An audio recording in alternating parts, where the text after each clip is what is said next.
বিজ্ঞান রয়। হ্যাঁ, তোমার যুগে কেউ বাকল করে ঘুরে বেড়াতো, হ্যাঁ, কেউ বাঘে ছাল করে ঘুরে বেড়াতো। আমার যুগে তা নয়।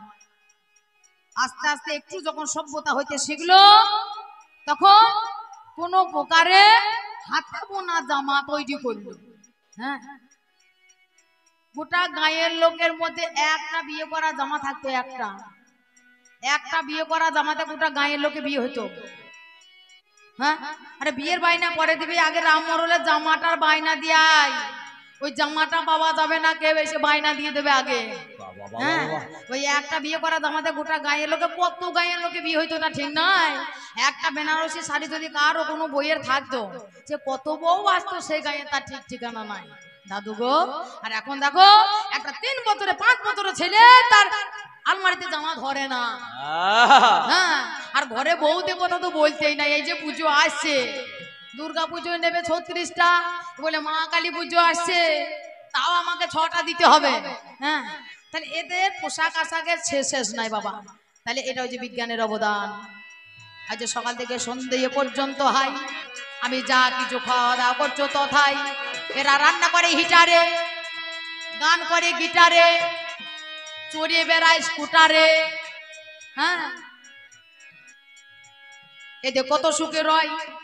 সেই জন্য তোমার কাছে আমি বলে যাই, উল্টো পাল্টা করলে পরে তুমি ফুটে যাবে। গ্যাসটাকে ঠিক মতো যদি পরিচর্যা না করা হয়, গ্যাসটাকে যদি খুলে রেখে দেওয়া হয়, কি হবে? ফুটে যাবে। কি হবে? আগুন ধরে যাবে। তাহলে বিজ্ঞান সব সময়কার জন্য আমাদের জন্য, জীবনের জন্য আশীর্বাদ। কিন্তু যদি বিজ্ঞানের কেউ যদি অপব্যবহার করে, সেইখানে অভিশাপ হয়ে দাঁড়িয়ে যায় গো, অভিশাপ হয়ে দাঁড়িয়ে যায় গো। মোবাইল ভালো, এই মোবাইলের জন্য এত গাড়ি, এত ভিড়, এত গাড়ি, এত ভিড়। এই মোবাইল যদি না থাকতো তাহলে আরো ভিড় হতো, আরো ডবল ভিড় হতো, জায়গা থাকতো না। এই মোবাইলে কাজ সারা হচ্ছে, আমি আছি সুন্দর করে বাকুল থেকে কাজ করে দিল। এবার আমার বাড়ি যেতে গেলে 2টো লোক যেতে হতো। হ্যাঁ, তাও আপনাদের খরচা ছিল, আমারও খরচা ছিল। হ্যাঁ, আর গাড়ি ভাড়া তারও খরচা ছিল। তাহলে কত উপকার হয়েছে বুঝতে পারছেন? হ্যাঁ, এই মোবাইলটা তৈরি করলো, তার জন্য উপকার হয়ে গেল। এই মোবাইলে ভালো জিনিস, সাথে নেটে কত জিনিস ভালো ভালো জিনিস দেখতে পাওয়া যায়। এই মোবাইলের দ্বারা পড়াশোনা পর্যন্ত হয়। হ্যাঁ, এত ভালো জিনিস। কিন্তু এই মোবাইল নিয়ে যদি ফেসবুকে যেমন তাই করে বসো, তাহলে শেষ পর্যন্ত তোমার জেল জরিমানা সব হয়ে যাবে। তাহলে এইটা হচ্ছে বিজ্ঞান। এই বিজ্ঞানকে নিয়ে যদি তুমি অপব্যবহার করো, তাহলে সেইটাই তোমার অভিশাপ হয়ে দাঁড়িয়ে যাবে, অভিশাপ হয়ে দাঁড়িয়ে যাবে। আশীর্বাদ সব সময়ের তরে অভিশাপ হয়ে দাঁড়িয়ে যাবে যাবে। বলতে বলতে আমার কথা আমায় বলে যা, শোনো আমার সাধের নাতি, ভাই তোমারে জানা। ডাক বাংলার এক ভদ্রলোকে, আমাদের মুর্শিদাবাদের ডাক বাংলা এক ভদ্রলোকে কান্দিতে নাকি একটা জায়গা কেনা ছিল, সেই জায়গাটা নাকি ঘিরতে পারেনি। সে যখন বলেছে, সে অনেক ভক্ত এসেছে, তখন অনেকে আসেনি। হ্যাঁ, অনেকে শুনেছে, অনেকে শোনেনি। তা সেই জায়গাটা নাকি ছেলেরা যায়, আর ছেলেরা গিয়ে সেই জায়গায় নাকি হিসি করে। হ্যাঁ, দাদু আমার কি ক্যাপাসিটি করে দেখাইছে, হ্যাঁ, এমন ক্যাপাসিটি করে সেটা দেখাইছে না দাদু। বলে হারি ধন্য দাদু, আমার প্র্যাকটিস ভালো করেছে, দাদু আমার প্র্যাকটিস ভালো করেছে, ধন্য দাদুর আমার খুঁড়িয়ে প্রণাম। হ্যাঁ, তা বলছে, তা ভদ্রলোক একটা বয়স্ক দাদুর কাছে গিয়ে বলছে যে আমার ঠিক মতো পয়সা করিও নাই, যে জায়গাটা ঘিরে নেবো, এই জায়গায় হিসি করে করে যে অবস্থা করে দিয়েছে ছেলেগুলা, তা কি হবে? তা সেখানে নাকি এই করিনা কাপুর, হ্যাঁ, মন্দাকিনী, বিভিন্ন নায়িকাদের ছবি আছে, ওই ছবি পর্যন্ত ওর কারণেই ছিঁড়ে গিয়েছে। তা সেই সময় বুড়ো দাদুটা বলেছে, মা কালী ছবি রেখে দে, শিবের ছবি রেখে দে, দুর্গার ছবি রেখে দে, নারায়ণের ছবি রেখে দে। হ্যাঁ, ওই প্রস্রাব তলায় গিয়ে ওই নারায়ণের ছবি টানিয়ে দিয়েছে, ওই জায়গায় গিয়ে নাকি একবারে ধূপ ধুনা দিয়ে একবার আয়োজিত হয়ে গিয়েছে।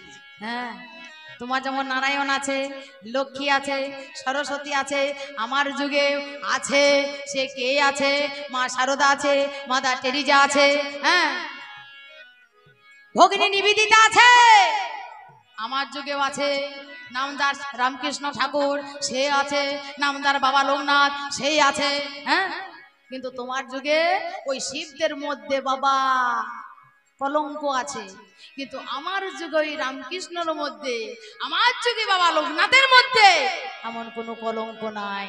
হ্যাঁ, শিবের নাকি মাথায় একটা মেয়ে, বুকে একটা মেয়ে, বাঁ পাশে একটা মেয়ে, ডান পাশে একটা মেয়ে, তাও নাকি কুজনি পারা যেত।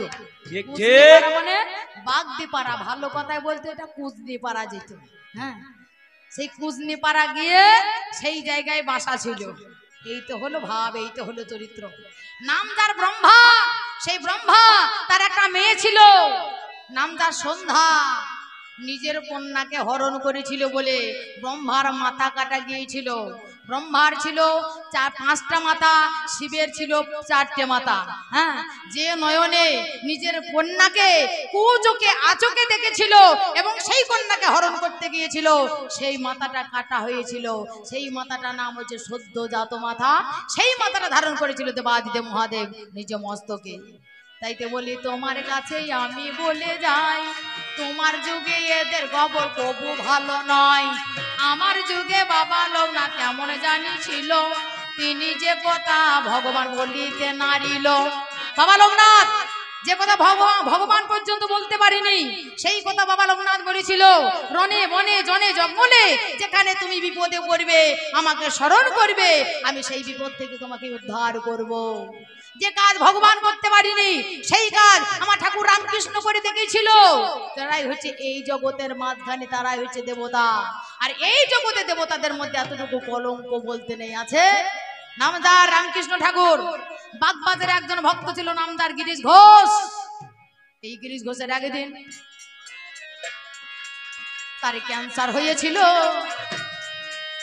আজ অবশেষে রামকৃষ্ণের কাছে চলে গেল। যে রামকৃষ্ণকে গিরিশ ঘোষ দু চোখে দেখতে পারতো না, বাড়িতে খাবার খেতে দেয়নি, সেই খাবার পাতা দিয়ে উঠিয়ে দিয়েছিল রামকৃষ্ণকে গিরিশ ঘোষ। বলে তুমি বেরিয়ে যাও, আমার বাড়ি কোনোদিন এসো না। কি হয়েছিল? এবার কিছুদিনে পরে তার ক্যান্সার রোগ হয়ে যায়।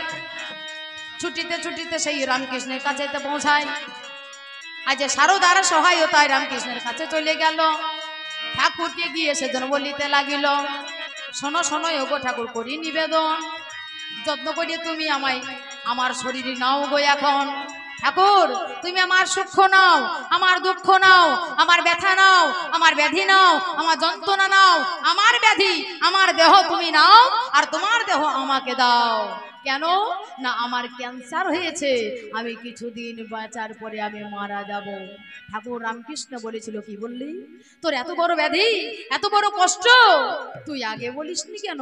আই ভাই রে, তুই আয় আমার কাছে আয়।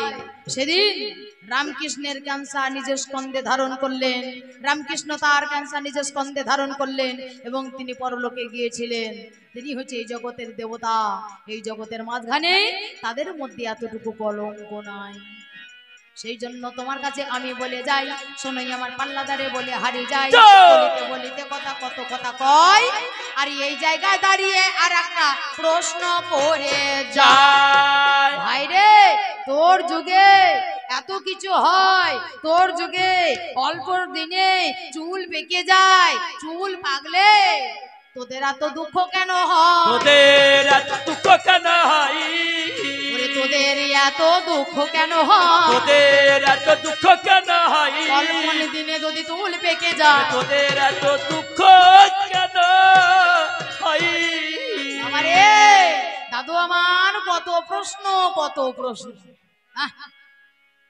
কারো চুল পেকলে কারো দুঃখ হয় নাকি? হ্যাঁ হ্যাঁ, দাদু কত চুল পেকেছে একবার জিজ্ঞাসা করো। হ্যাঁ, মাল দেখছেন একবারে কালো ঝাকাস হয়ে আছে, একটাও কালো একটাও দাদুর আমার চুল কালো নয়। যা আমার কাছে এলো, আমাকে বলছে ভাই রে আমি আমি 36 বছরের যুবক সাজতে চাই। হ্যাঁ, এই 80 বছরের বুড়ো ধরেছে কুকুর কুকুর কাশি, বয়স হয়েছে 80, প্রাণটা বলছে একবার আসি একবার আসি, আর তাও আমার দাদু আমার জোয়ান হতে চায়। দাদু আবার জোয়ান হতে চাই। দাদু ভাই তোমার কোনো চিন্তা না, দাদু আবার জোয়ান হতে চাই। বেশ, কোনো চিন্তা নাই, বিউটি পার্লার নিয়ে যাব তোমাকে দাদু গো। ওই জায়গায় গিয়ে তোমাকে সব সুন্দর করে দেবো। হ্যাঁ, এমন করে মেসেজ করে দিল, এমন করে মাথার ওই পাকাকে কাঁচা করে দিল। কাঁচা থেকে তো পাকে সবাই, হ্যাঁ, কাঁচা থেকে পাকা করতে পারে সবাই। হ্যাঁ, কাঁচা কলা আগামী পরশুদিন দরকার আছে, এমন কারবার দিয়ে দেবো, সঙ্গে সঙ্গে তোমার মাল সকালবেলা উঠে দেখবে হ্যাঁ তুল তুল করতে লেগেছে মাল কলা। হ্যাঁ, কাঁচাকে পাকানো যায়, কিন্তু পাকা থেকে কাঁচা করা কারা পারে? একমাত্র কলিযুগে ছেলেরাই পারে। কলিযুগে ছেলেরা পারে। এরা পাকাকে দেখো কাঁচা করে। কলিযুগে ছেলেরা পারে। হ্যাঁ, যা চুল পেকে গেছে তার, ওরে কোনো দুঃখ নাই। শোনো আমার দেখো সাথে দাদু ভাই যত্ন করে চুলে তার কালো হয়ে গেল, আর চাদুর চোখে আমার ছানি পড়িল। দাদু মা চোখে দেখতে পাচ্ছে না, ভাইটা আমি চোখে দেখতে পাচ্ছি না, আমি রাত জানা হয়ে গেছি। কোনো চিন্তা নাই দাদু গো, বহরমপুরে নিয়ে গেলাম, হাসপাতালে দিলাম, সেই জায়গায় চোখে ছাড়ি তার পরিষ্কার করে দিলাম, চোখ কাটিয়ে একবারে ফ্রেশ সুন্দর করে দিলাম, চোখে চশমা দিয়ে দিলাম, একবারে সুন্দর দেখতে পাচ্ছে। দাদু গো, তোমার গায়ের চামড়া জড়ো জড়ো হয়েছিল, আর আমার দাদুর গায়ের চামড়া জড়ো জড়ো নাই। আর কত উন্নত নেবে দাদু তুমি। হ্যাঁ, যাই হোক, দাদু আমার বলতে বলতে অনেক কথা গায়, বুঝে বলিতে বলিতে কথা আমায় বলে যায়। বলে একের পরে 3 হয়, আর 3-এর পরে 2 হয়, 2-এর পরে 4 হয়। দাদু গো, তোমার হিসাবটা ভুলই ছিল। হ্যাঁ, তোমার হিসাবটা ভুলই ছিল। সত্যের পরে সত্যনারায়ণ, সত্যের পরে দাপর যুগে কৃষ্ণ রূপে আসার কথা, সেই জায়গায় না এসে ত্রেতা যুগে রাম অবতার হয়েছে, তারপরে কৃষ্ণ রূপ হয়েছে দাপর যুগে, তারপরে কলি যুগে গৌর রূপ হয়েছে। তাহলে আমার পাল্লাদার আমার দাদু ভাই এই জায়গায় দাবি রেখে গিয়েছে আমাকে। তাহলে সত্যের পরে দাপর, দাপরের পরে ত্রেতা না, সত্যের পরে ত্রেতাই হতো, কিন্তু এটা ভুল করে তুমি ওই দাপর করে দিয়েছিলে। সত্যের পরে তা হতো জানি হয়, তারপর ভুল করে তোমার করা হয়। পুনরায় সেই ভুল সংশোধন করিল, নাম যার অহল্যা, তুমি শুনে চলো। এই অহল্যার কারণে তোমাদের ভুল সংশোধন হয়ে গিয়েছিল। সত্য যুগের মাঝখানে অহল্যা পাশানি হয়ে গিয়েছিল।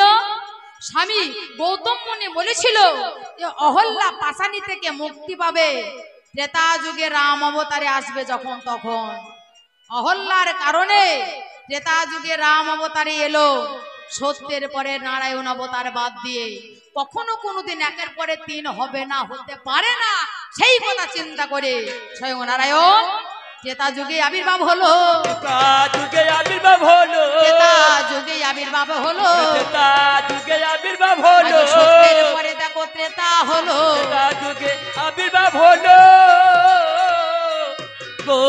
একে একে 2 হয়, একে একে 3 হয় না, একে একে 2 হয়।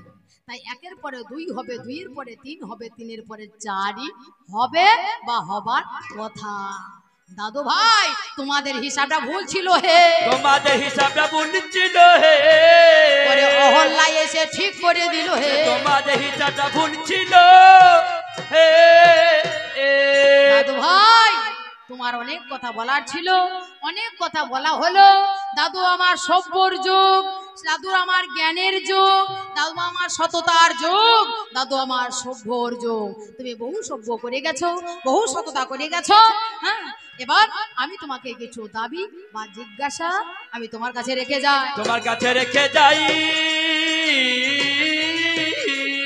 আমি আমি তোমায় বলছি বলে যাই, তোমার কাছে বলে যাই, শোনো আমার সাধের দাদু ভাই, তোমার কাছে বলে যাই। ও শোনো বলি দাদু ভাই, তোমায় করি নিবেদন,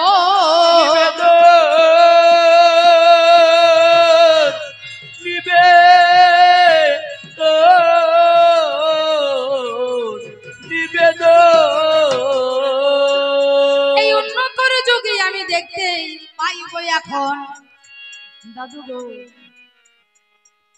আমরা সময় নির্ধারণ করে যাই, আমরা সময় নির্ধারণ করি কি দেখে? ঘড়ি দেখে। ঘড়ি এখন বর্তমানে ঘড়ি বাদ হয়ে গিয়ে মোবাইল, মোবাইল এলো, ঘড়ি গেল, মোবাইল এলো, রেডিও গেল, মোবাইল এলো, টর্চ লাইট গেল। হ্যাঁ, তা আমরা এমন জিনিস তৈরি করেছি তা এত কিছু কেনার দরকার নেই। হ্যাঁ, টর্চ লাইট কিনতে গেলে পয়সা দরকার, একটা রেডিওতে গান শুনবো বলে পয়সা দরকার, হ্যাঁ একটা টিভি তারও পয়সা দরকার। এই মোবাইল এলো, টিভিও আস্তে আস্তে যাবে, যেতে চলেছে। আর টিভি আর পয়সা কেউ হয়েছে না, মোবাইল দেখছে, পয়সা ভরে কি হবে? হ্যাঁ, তা সময় নির্ধারণ করি আমরা, ঘড়ি ঘন্টা দেখি। দাদু ভাই, আজ তোমার যুগে ঘড়ি তবু ছিল না, ছিল না, কেমন করে সময় নির্ধারণ করতে বলো, 16 আনা বলো বলো দাদু ভাই, গুণের গুণ আমি শুনবো আমি তোমার কাছে, বলো না এখন আমার জানতে বড় বাসনা, জানতে বড় বাসনা, আমার জানতে বড় বাসনা, জানতে বড় বাসনা, যাও বলে যাও আমার কাছে, জানতে বড় বাসনা। আমি দ্বিতীয় নাম্বারের গাবি, আমি দ্বিতীয় নাম্বারের দাবি, তোমায় রেখে যাও, শোনো আমার দাদু ভাই, আমি দেখিবারে পাও তোমার যুগের মাঝখানে পঞ্চসতী দাদু গো, তোমার যুগের মাঝখানে, শাস্ত্র মাঝখানে প্রমাণ পাই দাদুর যুগে আছে পঞ্চসতী, অহল্যা, মন্দোদরী, কুন্তী, তারা, দ্রৌপদী, এরা প্রাত স্মরণীয়, মানে সকাল বেলায় উঠে সেই পঞ্চসতীর নাম করে উঠতে হয়। অহল্যা, যার একটা ছেড়ে দুটো পতি ভজে সে হয় সতী, সে হয় অসতী। অহল্যাকে গৌতম মুনির স্ত্রী হলো অহল্যা। হ্যাঁ, গৌতম মুনি ঘরে না থাকায় দেবরাজেন্দ্র গৌতম মুনির শিষ্য গিয়ে গুরুপত্নী হরণ করেছিল। নিজের স্ত্রী হয়ে চিনতে পারে নাই যে আমার স্বামী না অন্য কেউ। গুরুদেবের বেশ ধরে ধারণ করে গিয়েছিল স্বয়ং দেবরাজেন্দ্র। তাহলে গুরুপত্নী হরণ করলো, অবশেষে নিজের স্বামীকে চিনতে পারলো না, অপর একজন পরপুরুষ এসে তাকে বলাৎকার করলো, তাকে হরণ করলো। আগের দিনে নাম বলছে এরা হরণ, আর এখনকার দিনে ওইটাই মাল একই, কিন্তু কোম্পানি আলাদা। বাবা বাবা, এখন বলছে ধর্ষণ, আর আগেকার দিনেরা ভালো ভাষায় বলতো হরণ। ঠিক, হ্যাঁ একই জিনিস, যাকে বলে চাল ভাজা তাকেই বলে মুড়ি, বাবা, আর যার মাথায় পাকা চুল তাকে বলে বুড়ি। কি বলিব তোমার কাছে তাইতে বলে যাই, অহল্যা সে কেমন করে সতী নারী হয়, আর নিজের স্বামী সে দেখো চিনিতে নারিল, উপপতি সে জনা সে ভজন করিল। মন্দাদরী, রাবণ রাজা যখন মারা যায়, রাবণ রাজার স্ত্রী মন্দাদরী, রাবণ রাজার ছোট ভাই বিভীষণ, সেই বিভীষণের বামাঙ্গিনী হয়ে তার বামে বসেছিল রাজরানী হয়ে। স্বামী মারা যাওয়ার পরে দেবর হয়ে গেল স্বামী, আর সে কিনা হয়েছে সতী। কুন্তী, যার একখানা করাইয়ে 5খানা খুন্তি। ওমা, একখানা করে কটা খুন্তি লাগে? একটাই খুন্তি লাগে। একখানা করাই কে 5খানা খুন্তি লাগে? তা যার একখানা করাইয়ে 5খানা খুন্তি সে নাকি হয়েছে সতী। বাবা, ওরে কেমন করে হয় গো সতী? ওরে জিরে না জেরে না জেরে না না ওরে কেমন করে হয়েছে সতী? ও জিরা না জেরে না জিরা না না আমি তোমায় শুনতে চাই, আমি শুনিবারে চাই। আমি শুনিবারে চাই, আমি শুনিবারে চাই। তারা, তার আগে এটা রামায়ণের কথা, যে রামায়ণে তারা স্বামী নামদার বালি, বানরাজ বালি, তার স্ত্রী হয়েছে তারা। সেই বালিকে স্বয়ং রামচন্দ্র চূড়াটানে বধ করেছিল। স্বামী মারা যাবার পরে বালির ভাই সুগ্রীব, সেই সুগ্রীবের বামে বসেছিল তারা, আর তাকে বলছে সতী। সে কি করে হয় সতী তুমি বলতে পারো? আর কে নাম যা দ্রৌপদী, মহাভারতে দ্রৌপদী তার একটা নয় দুটো নয় পাঁচখানা পতি, আর সে হয়েছে সতী। যুধিষ্ঠির, ভীম, অর্জুন, নকুল, সহদেব পাঁচ ভাইয়ের একটা মাত্র বউ, সে হয়েছে সতী। কেমন করে হলো সতী তুমি বলো না আমায়, আমি তোমার কাছে ভাবের কথা একটু শুনতে চাই। আর কোন গুণেতে কেমন করে সতী নারী হলো, এক এক করে এরা অসতী হলো। অসতী গোলা তাইরা সতীর খাতায় নাম পায়, আর সত্যিকারে যখন সতী নারী সতীর খাতায় নামে নাই। এগুলা সব কটা একটা করে অসতী অসতী অসতী, আর সেই অসতী গুলোকে সতীর খাতায় তুমি নাম লিখে দিলি। আর সত্যিকারে যেজন সতী কে নাম হলো সীতা দেবী, তিনি সতী নারী হলো। হলো হলো ও হলো সীতা সতী কেন? অগ্নি পরীক্ষায় পাস করেছিল ওই সীতা, কিন্তু সেই সীতাকে সতীর খাতায় নাম নাহা দিল। কোন কারণে সীতা বলো সতী হলো না? অসতী সতী কেন হলো ষোলমানা? একটুখানি ভাবে করা বলো নাই আমায়, আরে তোমার মুখে ভাবের কথাই আমি শুনতে চাই। তৃতীয় নাম্বারে দাবি তোমায় রেখে যাই গো, মরি মরি রে তৃতীয় নাম্বারের দাবি তোমায় রেখে যাই গো। তোমার যুগে একটা দৃশ্য আমি শুনতে পাই গো, আমি শুনতে পাই গো। তোমার যুগে একটা মেয়ে, তোমার যুগে একটা মেয়ে স্বামী মারা গিয়েছে।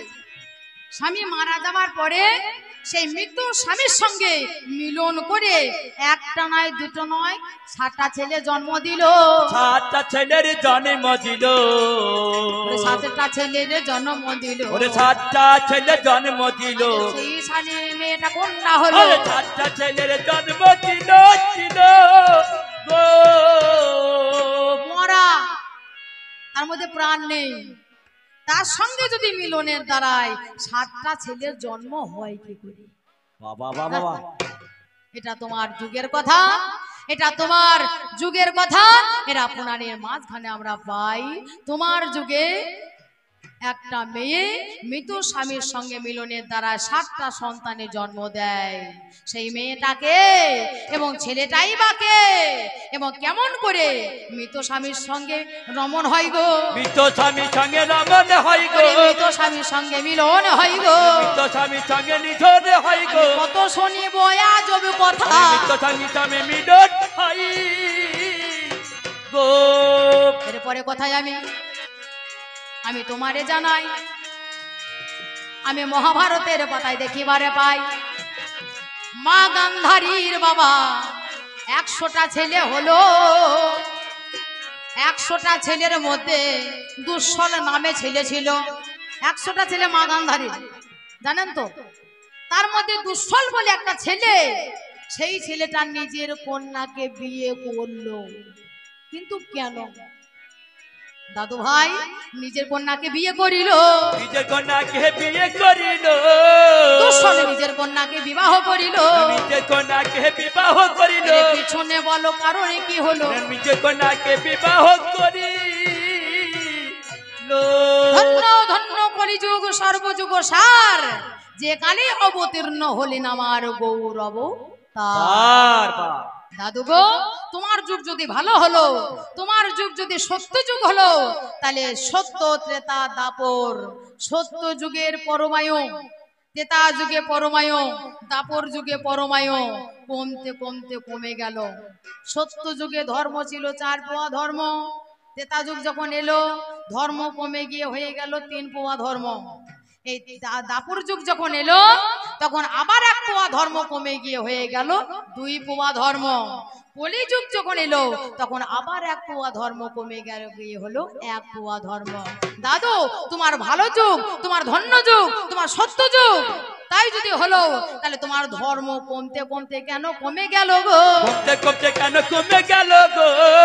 তোমার ধর্মের কেন রূপ পাইলো? ধর্মের কেন লোভ পাইল? বিচার করিয়ে দাদু আমায় বলো। ধর্মে কেন লোভ পাইল? এই কটা কথা আমি আমার দাদুকে রেখে গেলাম, বিতং বিতং ভাবে আপনাদের কাছে ভালো করে আপনাদেরকে বুঝিয়ে যাবে। তারপর আমি আবার এসে এ যুগের ছেলে হয়ে আমি কিছু বলে যাওয়ার চেষ্টা করব। প্রথম পালা আমি আর বেশি না বাড়িয়ে আমি এইখানে রাখিলাম, এখানে রাখিলাম, আমি এইখানে রাখিলাম, আমি এখানে রাখিলাম। চাঁদে বদনে বলো না হরি হরি, এখানে হরি বল হরি বল হরি বল, বলুন হরি এখানেতে। না না না।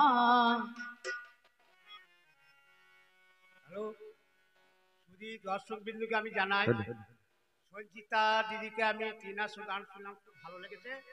আমার পুরস্কার দেওয়ার মতো ক্ষমতা আমার নাই, দিদির গান শুনে মুগ্ধ হয়ে আমি 10টা টাকা দিয়ে প্রণাম করি।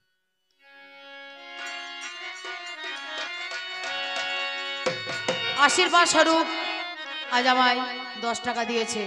এই 10 টাকা আমার কাছে 10 টাকা নয়, এর মূল্য আমার কাছে অনেক অনেক অনেক মূল্য। এর মূল্য আমি দিতে পারবো না, তার কারণ এই 10 টাকার মধ্যে আশীর্বাদ আছে। আপনার আশীর্বাদ আমি শিরোধার্য করলাম।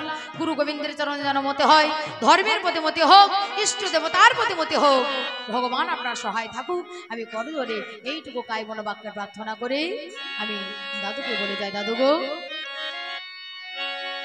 ও তোমার মাল কোঠার মালে নিল হরে, মাগো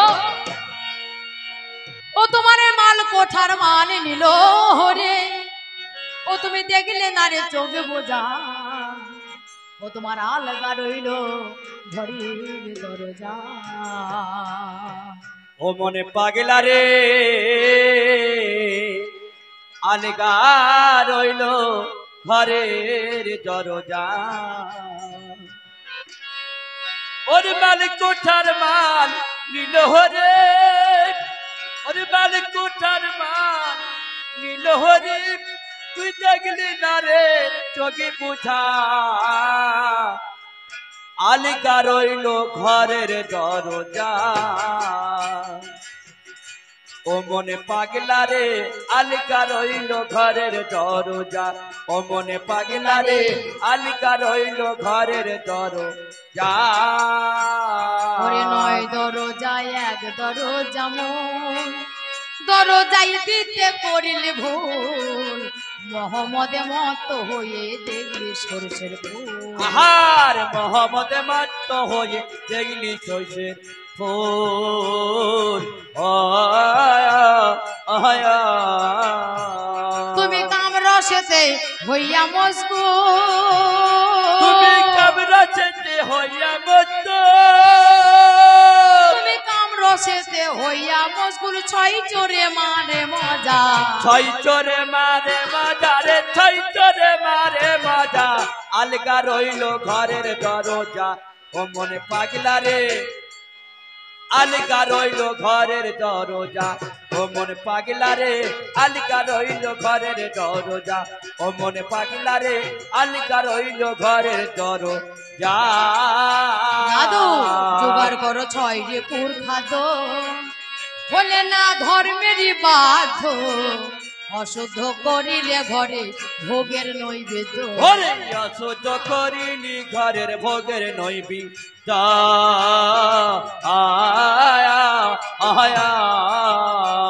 আবার সম্মুখেতে মরণ বাদ্য, তোমার সম্মুখেতে মরণ বাদ্য, তোমার সম্মুখেতে জগতে মরণ বাদ্য বাজাই মন সমনে রাজা বাজাই মন ছামন রাজা রে বাজাই মন ছামন রাজা আলগা রইল ঘরের দরজা ও মনে পাগলা রে আলগা রইল ঘরের দরজা ও মনে পাগলা রে আলগা রইল ঘরের দরজা ও মনে পাগলা রে আলগা রইল ঘরের দরজা ও মনে পাগলা রে আলগা রইল ঘরের দরজা অধম অসীম বলে থাকতে সেই সময় পাহারাদার লাগাও দরজায় যাই আছে তার রক্ষা পাবে ধরো গুরুর পায় যাই আছে তাই রক্ষা পাবে ধরো গুরুর পায় আয়া আয়া এই গানখানা রচনা করলে এই যুগের একটা ছেলে এই যুগে তিনি একজন কবি অসীম সরকার মহাশয় তিনি বুঝিয়ে দিলেন এই জগতের মাঝখানে বেঁচে থাকতে গেলে আমাদের মরা বাঁচার খেলা জানতে গেলে কার কাছে যেতে হবে আমার গুরুচরণ আশ্রয় করতে হবে সৎ গুরুচরণ আশ্রয় করে আমার সেই ভজন সাধনের দ্বারাই আমার বাঁচা যাবে ভবদ্গীর্য দন্তন ভজন ভকারে ভক্তি ভরে বর্গীজয়ী জননেন্দ্রিয় দন্তনয়ে নিত্য ভক্তি ভরে জননেন্দ্রিয় স্থানে নৃত্য করে যদি আমি উত্তীর্ণ লাভ করতে পারি হার না ভয় ভজন তিনি সেই গানের মাধ্যমে তিনি ভজন সাধনের কথা তুলে ধরেছেন তিনি হচ্ছে এই যুগের ছেলে তাই দাদু গো অধম অসীম বলে থাকতে সুসময় পাহারাদার লাগাও দরজায় যাই আছে তার রক্ষা পাবে ধরো গুরুর পায় ওরে যাই আছে তাই রক্ষা পাবে ধরো গুরুর পায় আয়া আয়া ওরে রক্ষা পাবে ভবার কৃপা ওরে রক্ষা পাবে ভবার কৃপাই রক্ষা পাবে ভবার কৃপায় মন হলে সরল সোজা মনে হলে চরণ সোজা রে মন হলে চরণ সোজা আলগা রইল ঘরের দরজা ও মনে পাগলা রে আলগা রইল ঘরের দরজা ও মনে পাগলা রে আলগা রইল ঘরের দরজা ও মনে পাগলা রে আলগা রইল ঘরের দরজা ও মনে পাগলা রে আলগা রইল ঘরের দরজা ও মনে পাগলা রে আলগা রইল ঘরের দরজা ও মনে পাগলা রে আলগা রইল ঘরের দরজা ও মনে পাগলা রে আলগা রইল ঘরের দরজা হরি হরি মান কোটার মান নিল নিতাই গৌর হরি বল হরি বল হরি বল মাইরা উলো ধনি দাও মাগো ওমন পাগলা রে আলগা রইল ঘরে দরজা